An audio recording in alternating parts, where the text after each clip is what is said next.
Hi there, my name is Ezekiel Ward. I've been the Chief Compliance Officer at a number of multinationals, and I now advise companies on how to build and refresh ethics and compliance programs. When you think of a corporate crisis, what springs to mind? Perhaps Enron, maybe Theranos or Wirecard, maybe Lavajato. There are countless examples to draw on. Maybe your mind takes you to a broader set of problems, like the financial crisis. I've worked on investigations from Lehman Brothers after going into administration to the House of Commons expenses scandal in the UK. For 7 years, I was CCO at Norwegian multinational Yara, guiding the organization through a corruption crisis. In this video, we'll focus on compliance crises caused by integrity issues. By this, we mean topics that negatively affect an organization's reputation in the form of corruption, sanctions, competition law, data protection, and cultural problems. Crises are times of extreme challenge, quite often with the very survival of an organization at stake. Yet a crisis can be staring you in the face without you realizing it.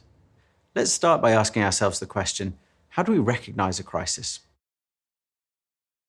Some of the telltale signs might be questions from the media that you're unable to answer, business deals which lack a sound rationale but are gaining public exposure, unexplained delays on key projects, political divisions into A teams and B teams, especially if there's open conflict in the boardroom, and matters handled at joint venture or subsidiary level that really should be handled at group level.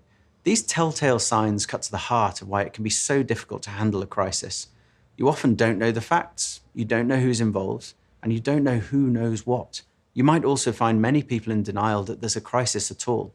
Over the next few minutes, I'll set out the main phases of an integrity crisis with the aim of picking out the role of a Chief Compliance Officer in each phase. Let's begin with planning. Planning for a crisis can be nigh on impossible, but any organization can set out clear, basic guidelines on what's expected in a time of crisis. The most obvious guidelines concern who can say what and to whom. A crisis is, after all, no time for politics or uncertainty. The right people should be doing the right work.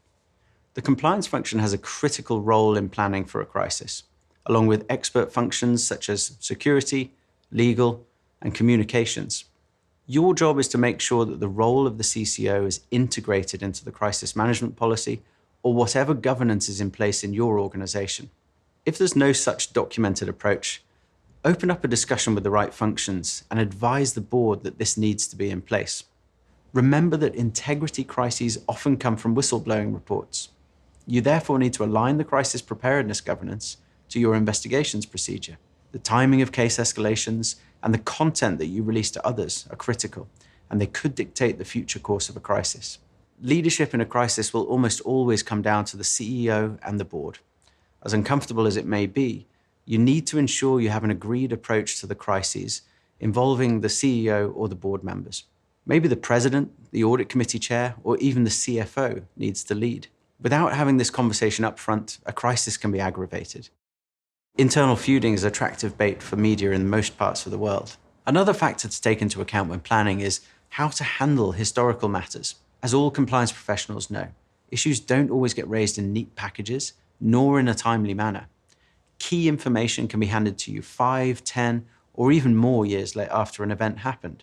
You can and should set out what approach you take with a historical issue, looking at its relevance to the organization today, its impact on individuals, and what the practical limitations of an investigation might be. A final point regarding the planning phase.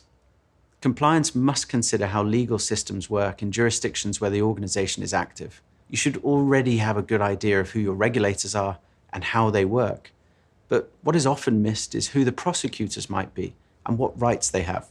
It can be beneficial to plan for raids and to build connections in calmer times so that communication is eased later in more difficult circumstances. Let's move on to looking at how organizations should respond to a crisis, including the role of the compliance function.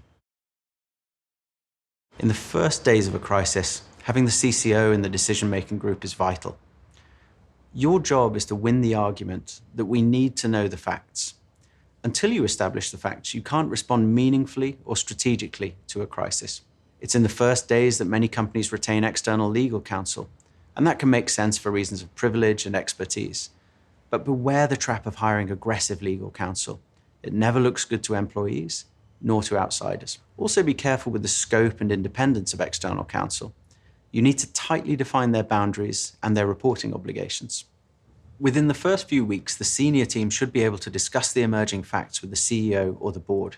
You should aim to remove all speculation from this discussion and should make room for differing perspectives. Already at this stage, you should try to set out your plan for the coming weeks and place that plan in the context of the market and upcoming major events. You can save yourself serious headaches by avoiding overlapping priorities. Providing a roadmap to key stakeholders will be reassuring. In doing this, don't forget your own employees and internal communications. Employees are often hardest hit by a crisis, and they need to know as much as possible about what is happening. Overall, you'll be judged on how you react to a crisis, especially as it becomes public. In my opinion, you have a crucial choice between communications approaches, on the one hand, and a catalyst for real change, on the other hand. As difficult as it might be, the Chief Compliance Officer should reflect deeply on whether the organization can use a crisis to change itself for the better. Be willing to correct the harm you've caused. There are several dangers of taking an overly communications approach to a crisis. Firstly, it can be tempting to steer the issue away from the media using traditional deflection or denial tactics. But crises happen because of an underlying issue, which itself needs to be handled. In my experience, that underlying issue will reappear regardless of any deflection or denial. Secondly, a standard corporate communication style may seem disingenuous or superficial. For example, responding to a corruption allegation with sound bites or marketing terminology can really hit the wrong note. Thirdly, in typical communications, leadership aims to explain that everything is okay and that they have full control. But as new facts emerge, the ground can appear to shift under their feet. Initial, confident explanations can look incompetent or even culpable. It's for these reasons that you should advocate treating a crisis as an opportunity to change course and to create a more sustainable future for the organization. To summarize, today we've looked at how to plan for a crisis by getting clear governance in place and linking it to your investigations procedure. We also looked at responding to a crisis, treating it as a catalyst for real change.